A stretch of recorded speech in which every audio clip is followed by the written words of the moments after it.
Igicamunsi cyiza rero inshuti bakunze mudukurikiranye, nizere ko mumeze neza cyane, natwe tumeze neza, turashima Imana, nizere ko akavura kari kugwa. Guys, rero tugiye gusubiza ibibazo bagiye batubaza abakunzi bacu.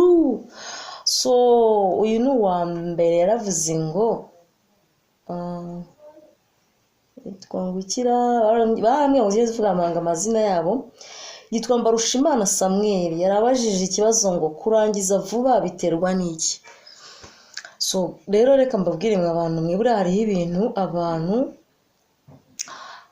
abantu dukora ariko nyine tukatutazi impamvu yabyo. Kurangiza vuba bituruka kuki? Nawe none aha ngaho dukurikiye ushobora kuba icyo kibazo ukibaza ariko ukaba utari wakabaye warakisobanuje, cyangwa se wenda waravuze uti reka menye amakuru y'impamvu runaka ibintu bibaho gutya, ariko ugasanga nyine urakicaranye agahinda ni kose nta kubaza guhari.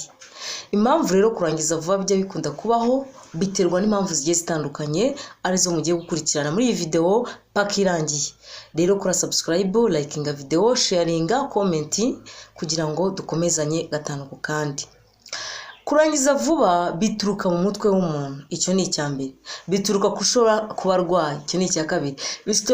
Bituruka kuba ashobora kuba afite stress. Ibyo byose nibyo tugiye kugenda dusobanura kugira ngo buri muntu wese abashe gusobanukirwa no kumenya, ndetse no kumenya impamvu ituma we arangiza vuba.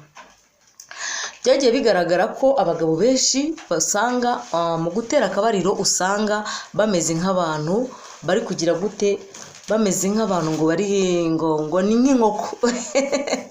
Usanga kenshi na kenshi nk'umuntu ari kuvuga ngo yari ameze nk'inkoko, ubu se ngo barayakoze iki?